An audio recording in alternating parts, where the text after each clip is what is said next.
Well, good morning. This is Tampa Home Talk, and I'm your host, Katrina Madewell. Hopefully, I've got a voice good enough to get you through the next 2 hours. It's been a little bit waning this morning, but that's what we're here for, Kat. Nonetheless, oh, nice. Boy, we can barely hear him. Boy, what is the matter with that guy? Is he still out in the parking lot in his car? No. It'd be warmer if I was.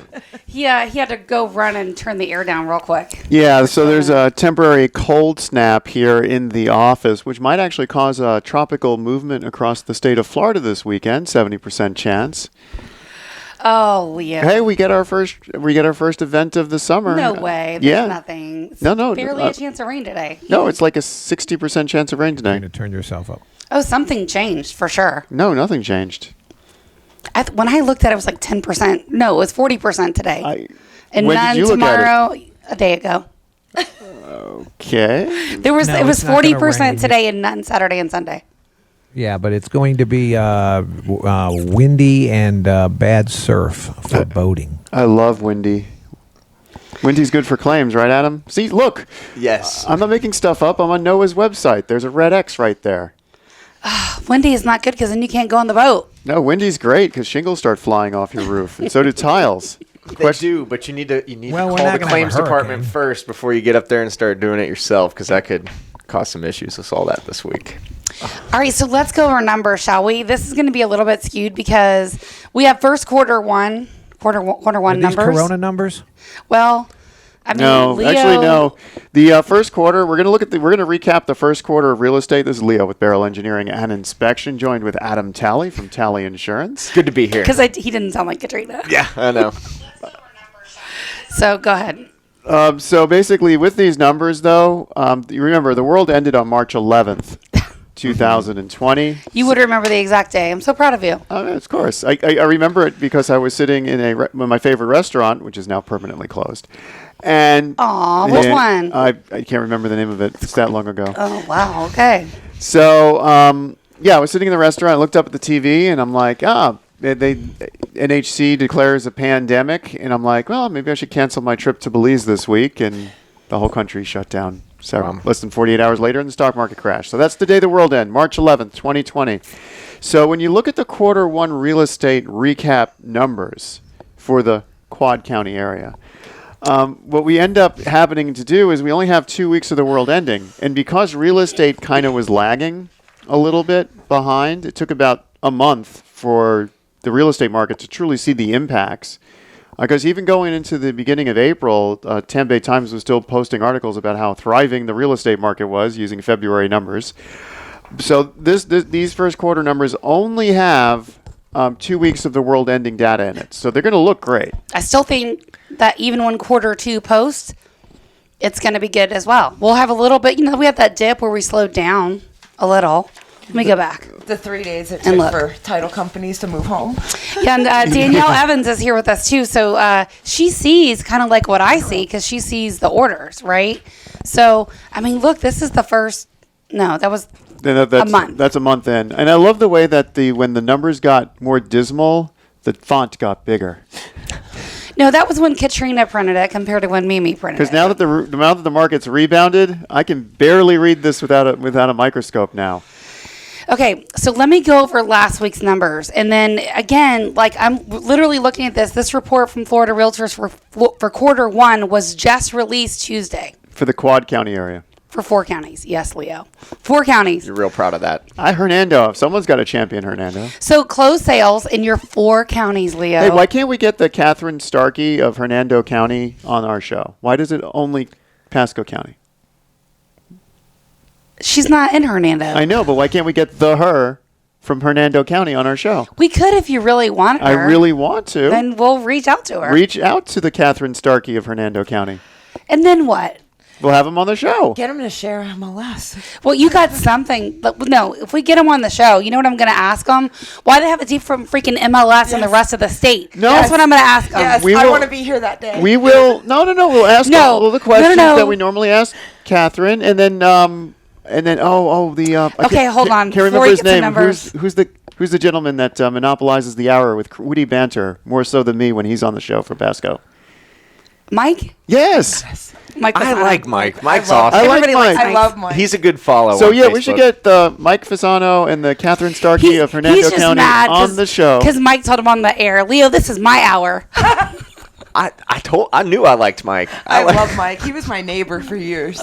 Greatest man. So, Danielle, let's go back to the Hernando MLS thing for a minute. Ugh. So it's first of all, let me just mind you, outside of like Miami, some places in the Panhandle, the rest of the state lives on my Florida Regional MLS, including Tampa. Not Hernando. Except for Hernando. They don't share. They don't like to share. They don't want a reciprocal. They don't want anybody in. If you're with another MLS, they like boycott you. We used to have both, and then one day I just said enough is enough. So why did Florida Realtors go out of their way to put Hernando in the they Quad have County? to because they're still Florida Realtors. Yeah. Hernando is still Florida Realtors. Yeah, but they don't have to include them in the Quad County area. Yes, they do. Well, I don't know. It's relative, right? If somebody says, I'm looking to buy a home in Tampa, and they end up in Hernando, that's how I feel it really becomes- sorry for them because it's completely different. Yeah, they missed the market. They missed the market. The mark that's missed, though, is that the majority of the educated public will not go to a Hernando County real estate agent. They will go to a My Florida Regional. They'll go to Pasco. They'll take a Hernando agent, but that Hernando agent better be a part of My Florida You Regional. just heard it. or Educated they people don't do want not it. move to Hernando County. You Wow. heard it They first don't from pick Danielle agents. Evans. That was No. Danielle They Stevens. don't pick No. agents from the Hernando side because they're limited. They Let me, don't see yeah, everything. Let's dive into this because what she's saying is there's different MLSs for different areas, right? So When's the Keller MLS come out? that's a whole nother huge can of worms we're not opening up today.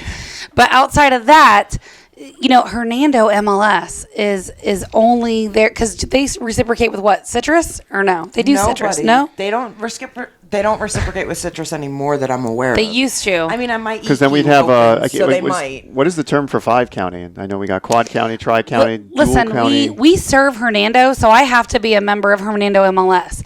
But the difference is, and this is what Danielle is saying, if you lived in Hernando County and you hired someone to sell your listing, you better make sure 2 things. Either one, their MLS is really they have to have both. They have to have both. If they don't have both, they are limiting Yeah. to their customer.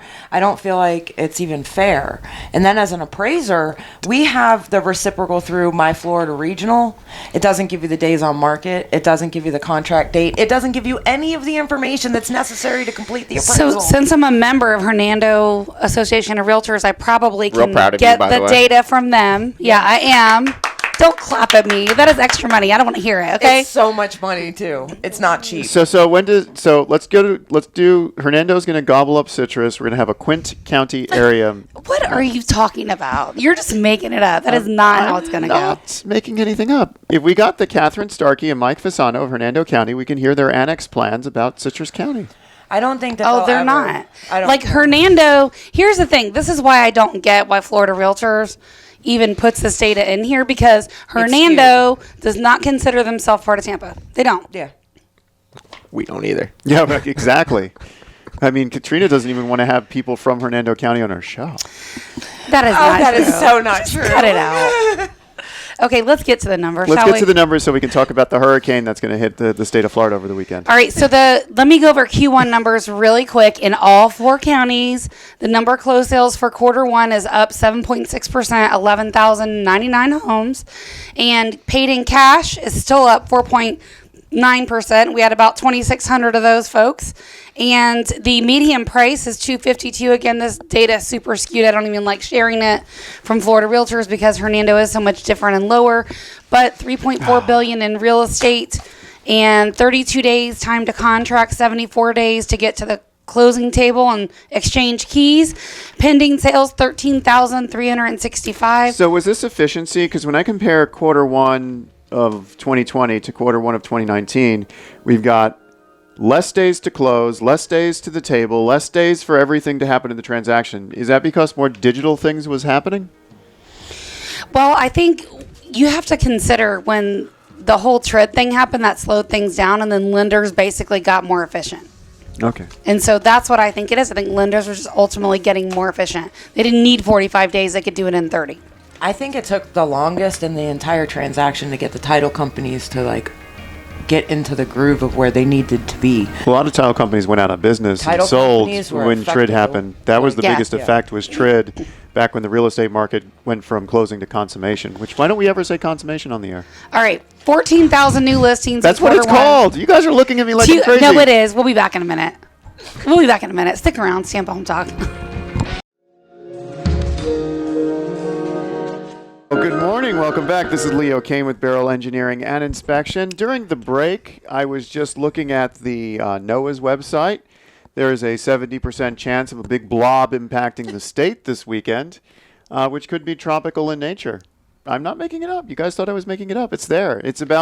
Right now it's about the size from Miami through South Carolina, and it's just located east of the state of Florida. And it's just blobbing out there. How fast is it moving? Oh, that was going to be my question. That was your question? I'm sorry. No, that's all right. It's good. I thought it was going out to sea. Great minds think Yeah, alike. it's moving out to sea, but it will still impact. It's moving. It's really slow. But it's on the outside, like the East Coast, right, of Florida? Yeah, look at the blob. It's on the east coast of Florida. So less impact for, like, the Gulf of Mexico, right? Less impact for Hernando County. Yeah, okay. Whatever. Okay, so let's go back to the data real quick. So yeah, just a reminder, we have hurricane season coming up. Adam and I will do our yearly insurance roundup. Yes, in a it's couple coming of up. weeks. Couple weeks, yeah. Couple of weeks. We Sounds should good. do that to prep you for hurricane season, which officially starts June 1st. Make sure you stock up on plywood now, since you have to wait in a really long line at Home Depot. And apparently water and toilet paper this year, because that'll be a little bit tougher. I don't think anyone needs to stock up on toilet paper. I literally have They already bought it all. I have a walk-in closet at my house dedicated to toilet paper. It surprises me how So many you people were guys- living roll to roll previously. They're the in their toilet lives. paper hoarders. I got it. Yep, you guys did it. You got a whole closet? You did it, Leo. You know where I got most of my supply from? Where? Your storeroom in the back. Whatever. Listen, I ordered that before any of this stuff happened, so don't even.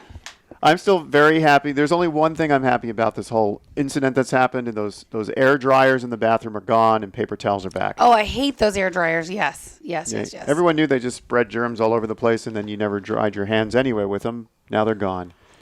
So back to the numbers. Quarter one, we're looking good. We're looking more efficient than last year. We've got less pending. We've got less actives. We've got more closed. Everything looked great. We saw that 7% increase in price. We saw that 7%, 8% increase in closed sales. We saw that dwindling of inventory. We were at the peak of peaks, and then March 11th. No, we're 2020 still happened. here. Like the data from the last 7 days, which we pull for 3 counties, has Four counties. we pull 3 counties. Did you not hear Did the you whole not see first this map? segment? Did you not hear the whole first segment how Hernando County has a whole separate MLS? Okay. I was politicking for That's what I'm Hernando talking County. about. You're crossing the wires. Leo Kane 2021, because the 2020 elections have been delayed till 2021. I just made that up. I'd vote. I just made that up. Yeah, I can tell. I'm gonna run on the common sense platform, but I don't know. I don't know if a lot of people can handle that. Okay, Katrina, tell us your numbers. Tell the engineer some numbers. Okay. The new listings 1,060 for 3 counties, 1 week. Pending sales 63% higher, 1,685, and sold properties 787. So pendings are way up. Why would there be so much of an increase in pendings? well, I can tell you what I'm seeing. I can tell you what I'm seeing. Well, Let's so ask the appraiser. Let me share, and then she'll share, because we get them first. Remember, we get them first, then you Sometimes see. we get them first. Most of the time, we get them When first. they cash out refinance, we get them first. Well, I don't do refis. I'm an agent. I know, but everybody just sucked every nickel out of their house. But the refis They'll are come to you next. The refis are not going to be included in the pending, no, though. not on here. Yeah, Definitely. your numbers won't be in these numbers. No. So here's what I'm seeing. An influx of people coming from other states that are able to work remotely from anywhere now are moving where they want to live. Yep. That's what I'm seeing. That's what I'm I seeing, had too. literally in the last 2 days about 4 clients relocating from DC. I've had New York, I've had California, I've had Alabama just this week. I have had nothing but people coming from cities to suburbia. The exact same thing. People are leaving the big cities and they're coming to nice flat Florida. What happens when they reverse all this work at home stuff? They won't I mean, the ones that are coming are telling me they can work from home permanently. permanently. Wow. They were already, and look at like Starkey Ranch all the way to Ballantrae, all of those houses in between, all those new construction houses. Do you ever notice the cars never leave the driveway? There's a reason. They all work from their homes. People are like, how can people own a $500,000 house in Starkey Ranch? They're all business people that they haven't left home since the house was built. And these people have been working from home for years. So there's a lot of people in Florida that are already working from home, and there was no transition. So for the person listening, I know we share these numbers every week for 3 counties, but really what's more important is the data in your neighborhood, right? Would you agree, Leo? Oh, I love that. That you're more interested in hearing about Ybor City? The zip code roundup. That was a fun show when we did that. So if you want that information, I can send it to you. I'll let you know what's going on in your immediate area. We can get you market reports as often or as infrequently as you like. So if you want to get it one time or once a week or once a month, we can send it to you. So just call or text 813-377-2775. Just send us your neighborhood name, 813-377-2775. If you prefer to get it by zip code, we can do that, but I don't think that's a good way to pull data. Most agents and appraisers, for that matter, are going to pull by map and or neighborhood. So I would encourage you to, look in that radius or in your immediate area, and we can get you that data, 813-377-2775. So I got a question for you, Katrina. When would we say, because we're not having a true V-curve rebound on the real estate market. So when do you think this is going to start to level off? When do you think we're going to start to see? I don't know that Florida, based on what I'm seeing right now as a very active agent still selling stuff, I don't think that we're going to see that dip. I think we're going to see finally just a cooling off, a nice stable. Yeah. I think we're going to literally hit a plateau through the summer. And then after the summer, we'll drop a little, It's going to drop, and then it's going to come back up at Christmas. Like, it's weird because we always have that weird dip in January and December. And December and January. Well, the January and those numbers are from the holidays. So they start at Thanksgiving, and they start to show back up around February, March. Yeah. I really do think it's going to stay steady. I have seen more houses close, sight unseen, than I've ever seen in my life. We've got access to a lot more information than we ever had. I mean, when you look at these dollhouse views, you can literally walk through the property by clicking through all the circles. And not only that, but you can really zoom into the grout in the bathroom and tell who's been cleaning their shower. Like some of those dollhouse views, they're very detailed. You can actually see 3-dimensionally how dirty the house is, if the house or is how clean, well kept. And on the clean ones, it's a showstopper. The only thing you can't tell from what we have available is smell. That's it. Yeah. If there's a pet odor, or cigarettes or something odor, like that. I mean, we've seen that too. We've seen a lot less people at our home inspections. We've seen a lot more out-of-state buyers that are buying a home sight unseen. So our inspection reports become even more important because they're relying on our report to let them know what the house looks like to some extent. Well, and the interesting thing too is how many of your people would you say are not there or are buying it sight unseen? Oh, it used to be like 50% of our clients were not at the home inspection. Number. But no, they've seen the house. They just weren't at the home inspection. Got it. We always encourage you to be at the home inspection for the walkthrough, and the report makes more sense when you get a walkthrough. But what we are seeing now is we're probably got like 25 to 30% are sight unseen out-of-state buyers. I'm seeing the same thing. And when I show up to a house, we ask everybody to leave. And, agents still want to meet us. We're like, here's our email. Send us the stuff you need to send us. The biggest thing for us is if you clear everybody out of the house, we can do our job better and more successfully. Like, it's just having all of the masks, the gloves, the booties. So I was going to say, you're going in all masked up. We're going in a full hazmat suit in some cases, especially when it's an older home. If it's a 55 and up, we're protecting them. It's not even to protect us, but it's very expensive to put all this stuff on just to throw it all away. And so if everybody is to just vacate the house, it makes our job so much easier. We can go in with just a mask and gloves, and we're not literally suited up from head to toe. Some of these houses that have elderly people in them and they're actually in a hospital bed, we have no choice but to walk in there like we're in a hazmat suit, and it's scary. Have you seen an increase in the number of like desktop reviews or drive-bys? Like, are you seeing more of that? I will not do a desktop or a drive-by. I'm sorry. They're very, very risky. I have asked every one of my clients. I have taken them, accepted them. I've changed the scope of work. I've contacted the homeowners and said, look, Do you want it done right or you want it done wrong? We probably should explain that for the person listening because that's really our language. So I don't know if the person listening knows what a drive-by appraisal is where we physically don't see the inside of the house and we do everything based off of online information. Fannie Mae wants us to call up the homeowner and just take the homeowner's word for it on the condition. I refuse to do that. If I don't see the inside of the house, I don't want to appraise it unless it's for foreclosure. You know what I'm wondering, and I was thinking about this because it's really like it's fresh on my mind because my car is in the shop right now. I get to pick it up today, but I did this thing called a photo estimate, which you probably know all about, Adam, but it was all new for me because, I don't really get in an accident. Yeah. But, I could do a photo estimate. It was the other lady's insurance. It was Progressive that was paying the claim because she, pulled out in front of me. But anyway, they said, yeah, you can just do a photo estimate. And I took all these pictures of my car, uploaded them, and they just sent back the estimate and said, that's what we're paying. Progressive tries to make things as easy as possible. If somebody did that as an appraiser, but I'm going to take my phone and there's the ceiling is leaking in that corner. Homeowner's going to take a picture here, not here. An appraiser's going to take a picture here. And we're going to know about that leaking roof. If we don't see the inside of the house, we can't accurately do our job. We do drive-bys So I got a thought on that. That's it. We'll chat about that when we come back. Our off-air number, 813-377-2775, 813-377-2775. Stick around. We'll be back in a minute.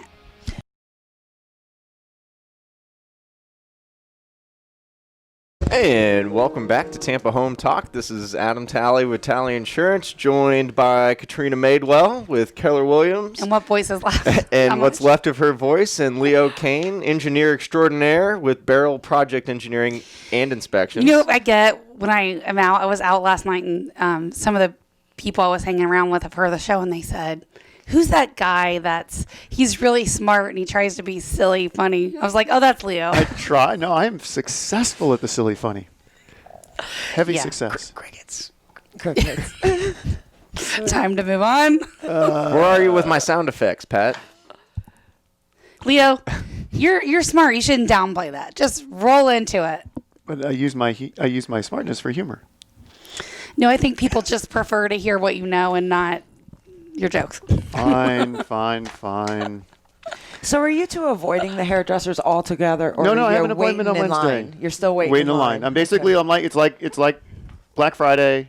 It's like I'm at Best Buy. I'm in my tent. I'm waiting for that 55-inch HD TV. Leo looks like Shaggy from Scooby-Doo. He does. I'm hoping if I wait just one more week or so, I won't have to wear a mask the entire time. I think you're still going to have to. Yeah, probably. But the mask goes around your ears. Would that mean they can't cut your hair around the ears? Look where I went Monday. I know. Let me tell you what. I have a good relationship with my nail lady. And if I didn't have that and tip her well, I don't think I would have got in Monday. I was the first one in, and she says to me, "You're the best tipper." And I was like, "Oh, I'm so flattered." Like literally, I'm I think skipping to the nail salon. I think that's how they book the appointments. They booked it like that. Well, we're finally going to go to a restaurant tonight, so I'm very excited. Are you going to sit in the restaurant or on the street? In the restaurant. In the restaurant. Yeah. It's exciting. I mean, I'm still not going to restaurants. I've just started using my Suvet machine at home. We went once, but it was our anniversary, cooking more at home, and it's just I'm enjoying it more. Me too. I put my stuff in the Suvet machine, and basically around 9:30, and I've got perfectly cooked food when I want it at noon. What do you put in there? I'm not familiar with that. So a Suvet machine is basically it's a French cooking technique, hence Suvet. It's a meat jacuzzi. Yeah, it's a meat jacuzzi basically. So Instapot. No, it's not a crock pot. It's not Instapot. No. Crock pot is basically you put all your food in and you cook it on low and it all turns to mush. With Suvet, have you ever had like a French cooking where you get the steamed bag of food? Yep. Yeah.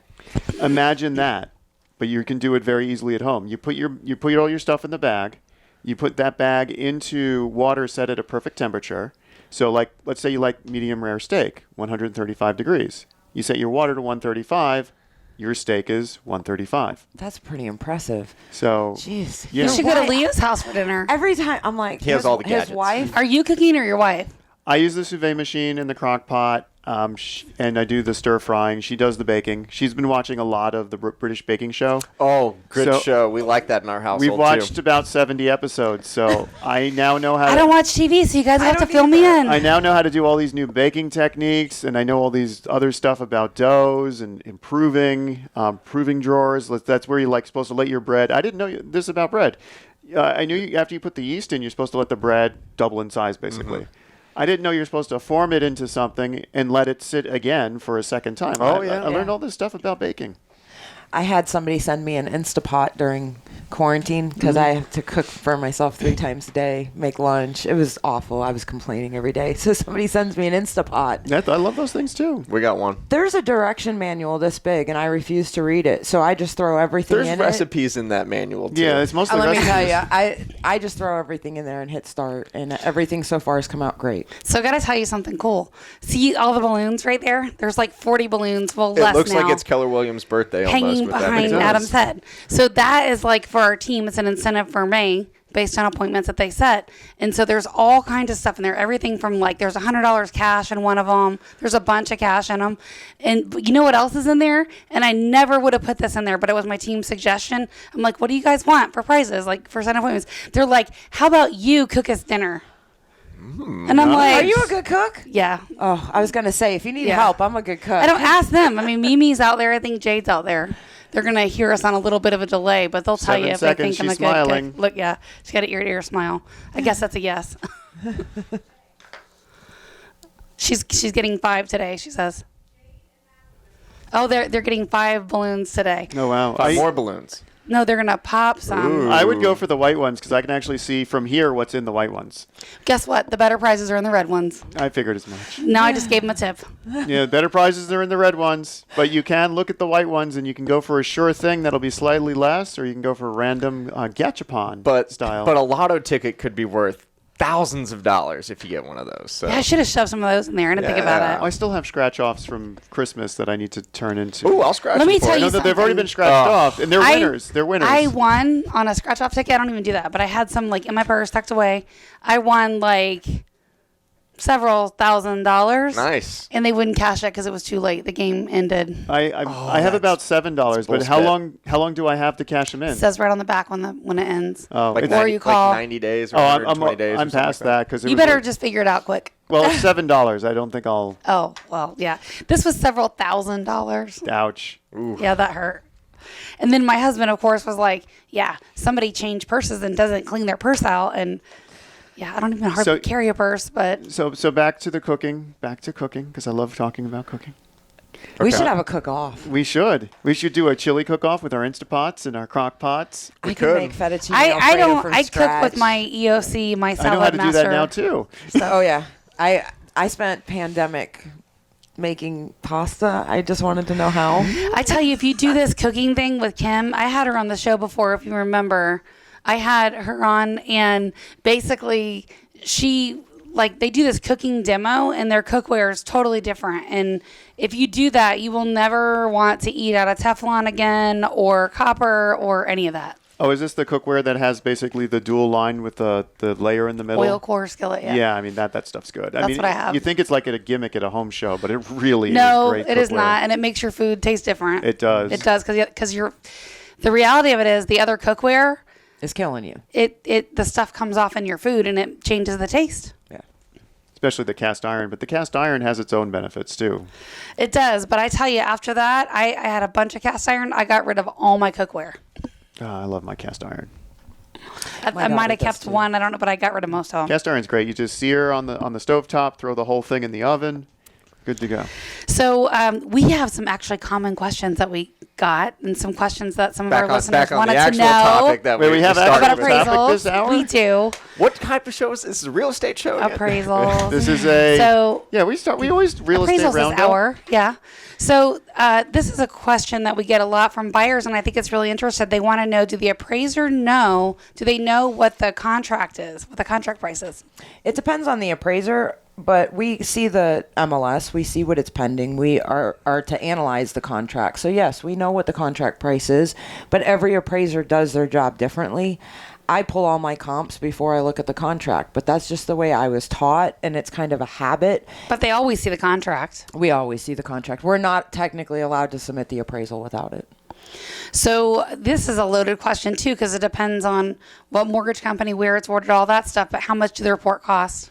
Everybody's different. Everywhere is different. That sometimes we don't know. The bank charges whatever they want. They don't give us the whole fee.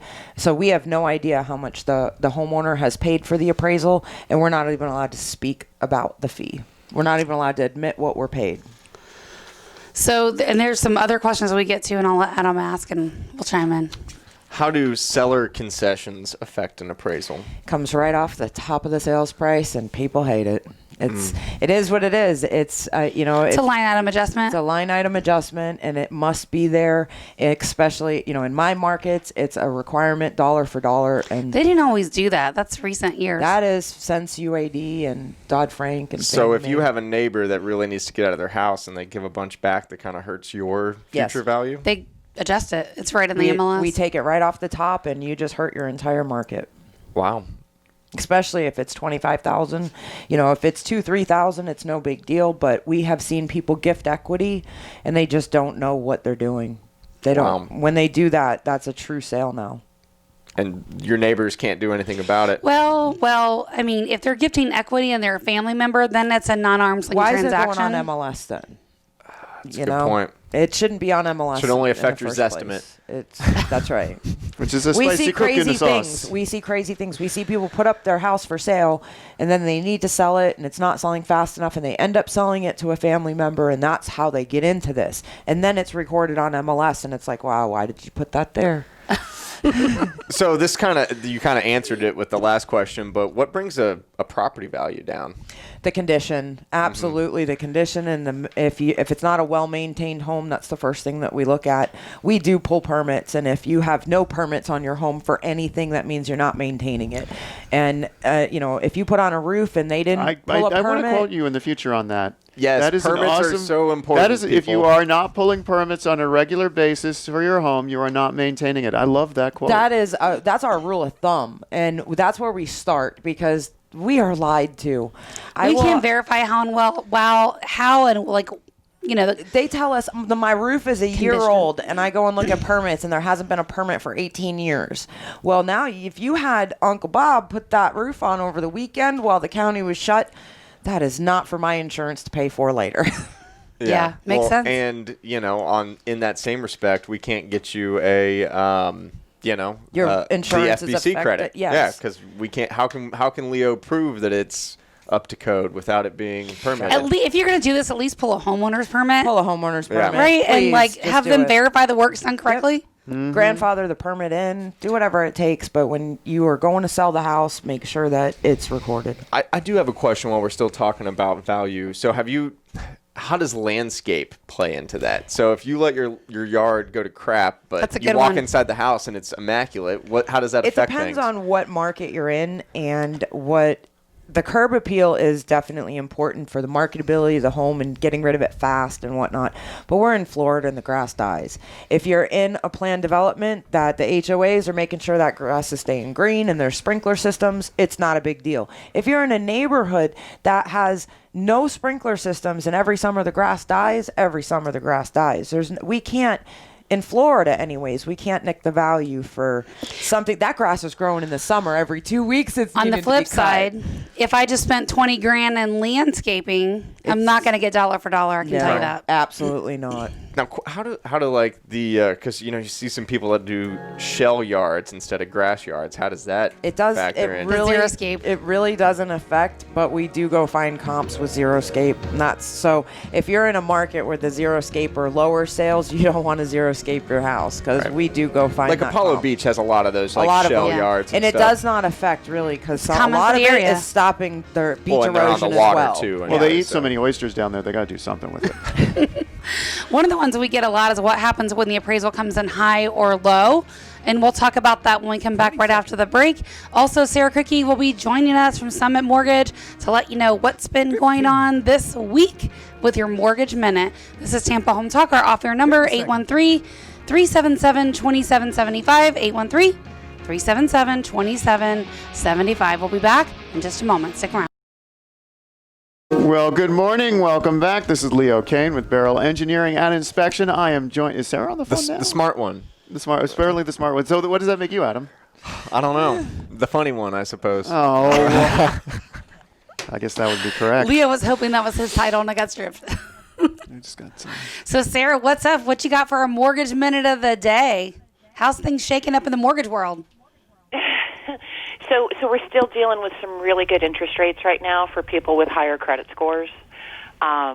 Conventional fixed 30-year mortgage rates are in the high 2s, low 3s.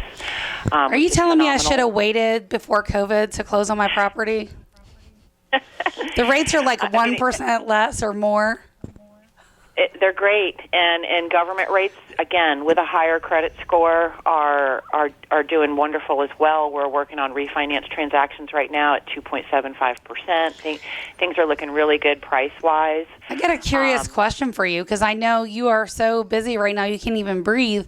How much of your business right now are refinances versus purchases?